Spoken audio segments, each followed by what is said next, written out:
Welcome friends, প্রত্যেককে স্বাগত আমাদের ইউটিউব চ্যানেলে। যে সমস্ত ভিউয়ার্সরা প্রথমবার চ্যানেলটি দেখছেন তারা অবশ্যই চ্যানেলটিকে সাবস্ক্রাইব করে দেবেন এবং চ্যানেলের পাশে থেকে বেল আইকনটি প্রেস করবেন যাতে এই ধরনের খবরাখবর সবচেয়ে আগে সবচেয়ে দ্রুত আপনাদের কাছে পৌঁছে যায়।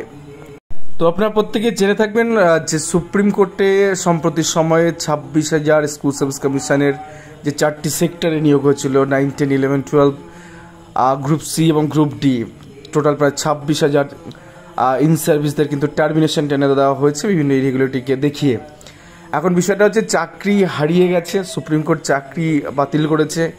সেই জায়গা থেকে চাকরির খোঁজে এই যে বেশ কিছু ইন সার্ভিস টিচার যারা ছিলেন ওই টাইমে তারা কিন্তু মহামান্য হাইকোর্টে একটি মামলা দায়ের করলেন এবং সেই জায়গা থেকে 99% আপনাদের বলছি আমাদের চ্যানেলে আমরা যে অবজারভেশন রাখি তার খুব কাছাকাছি মার্জিনালভাবে সেগুলো সঠিক বলে মনে হয়। তো এখান থেকে বলি প্রায় বেশ কিছু ইন সার্ভিস তারা কিন্তু নতুনভাবে হাইকোর্টের অর্ডারে কিন্তু চাকরি পেতে পারেন, এমনটাই বলছি। তার কারণ দেখাবো আপনাদের, সরাসরি নিয়ে যাবো। মামলাটা দায়ের হয়েছে মহামান্য হাইকোর্টে, কিছু জিনিস হাইড করা হয়েছে কারণ এই মামলার মধ্যে বেশ কিছু মুখ যাদের আপনারা টিভি চ্যানেলে দেখেন তারাই মামলাটা করেছে। যারা এর মধ্যে বেশ প্রথম সারি কয়েকজন নেতৃত্ব আছে যারা তারা মনে মনে স্বীকার করে নিয়েছেন যে এই চাকরি আর কোনোভাবে বাঁচানো সম্ভব নয়, তো বিকল্প রাস্তায় তারা হাঁটছেন এবং মহামান্য হাইকোর্টে মামলা দায়ের করেছেন, যার জন্য আমরা কেস নাম্বারটা সামনে রিভিল করছি না, তাদের নামও সামনে আনছি না, বাট ফ্যাক্টগুলো আপনাদের সামনে তুলে ধরছি। তো সেক্ষেত্রে সামথিং পিটিশনার, বেশ প্রায় 70 জন petitioner versus the state of West Bengal, এবং তারা প্রত্যেকে 9, 10, 11, 12 শিক্ষক শিক্ষিকা হবে না হয়তো। তো enclose the please the find here with a copy of the writ petition along with the, মানে এখানে যেটা বলা হচ্ছে যে লর্ডশিপ জাস্টিস সৌগত ভট্টাচার্য স্যারের বেঞ্চে 24 এপ্রিল 2025 সালে এই মামলা, অর্থাৎ আজকে আমরা দাঁড়িয়েছি মেবি 20 তারিখে, তো আর 3 দিন পরে 4th দিনের দিনই কিন্তু এই মামলাটা উঠতে চলেছে জাস্টিস সৌগত ভট্টাচার্য স্যারের বেঞ্চে। তো এই মামলা তিনি যেহেতু সেকেন্ডের বিষয়টা তিনি দেখছেন, তো তার বেঞ্চে কিন্তু এই মামলা অ্যাসাইন মানে ডাইরেক্ট পিটিশন করলে সেই মামলা তার বেঞ্চে যাচ্ছে, তার ডিটারমিনেশন তার রয়েছে।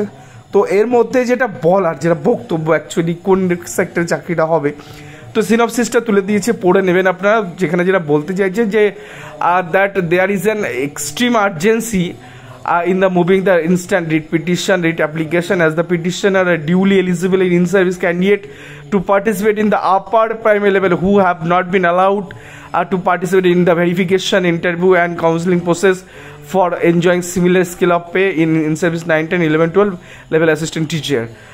তো সেক্ষেত্রে পরিষ্কার বলা হচ্ছে যে এই সমস্ত টিচাররা যাদের সম্প্রতি চাকরি বাতিল হয়েছিল তারা আপার প্রাইমারি লেভেলে তারা ভেরিফিকেশন ইন্টারভিউ এবং কাউন্সিলিং প্রক্রিয়া তারা অংশ নিতে পারেনি। অ্যাকচুয়ালি ভেরিফিকেশানে যদি না গিয়ে থাকেন আর তাহলে সেক্ষেত্রে ইন্টারভিউ তারা কী করে দেবেন, আর ইন্টারভিউ যদি ভেরিফিকেশানতে গেছে সেখানে বাদ দিয়েছে, তাদের ক্রেডেনশিয়ালগুলো বাদ দেওয়া হচ্ছে, এবং তার পাশাপাশি কাউন্সিলিংতে প্রশ্ন আসে এবং এমপ্যানেল তারা হননি। তো সেই জায়গা থেকে বেশ কিছু ইন সার্ভিস টিচার যারা 9, 10, 11, 12 যারা সম্প্রতি যাদের চাকরি বাতিল হয়েছে সেই জায়গা থেকে কিন্তু তারা একটা ভ্যালুয়েবল অপরচুনিটি তারা কিন্তু মিস করে গেছেন। সেই রকম মর্মে মহামান্য হাইকোর্টের সামনে তারা প্রেয়ার জানাচ্ছেন যে তাদেরকে একটা সুযোগ দেওয়া হোক, যেহেতু তাদের চাকরি বাতিল হয়ে গেছে, মহামান্য সুপ্রিম কোর্টে বাতিল করে দিয়েছে অ্যাপেক্স কোর্ট, সেক্ষেত্রে তাদের যাতে এই বিষয়টা একটু দেখা হয় সহানুভূতির সাথে।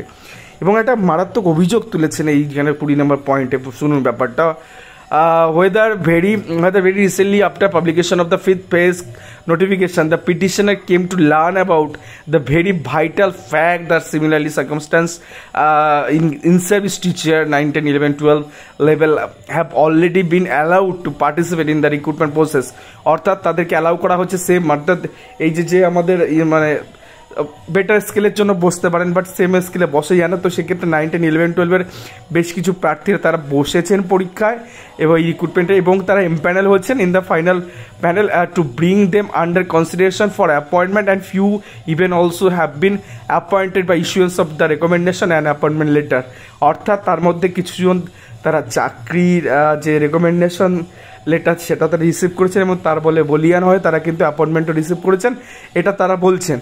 whereas the similarly circumstance petitioner were not allowed to participate in the recruitment process itself for being in service candidate, অর্থাৎ এইরকমই সেম গ্রাউন্ডে সেম ফুটিংয়ে আবার এই যে 70 জন যারা মামলাটা দায়ের করেছেন, যাদের সদ্য চাকরি চলে গেছে, তাহলে তারা কেন সেম ফুটিংয়ে তারা সেখানে যেতে পারবেন না?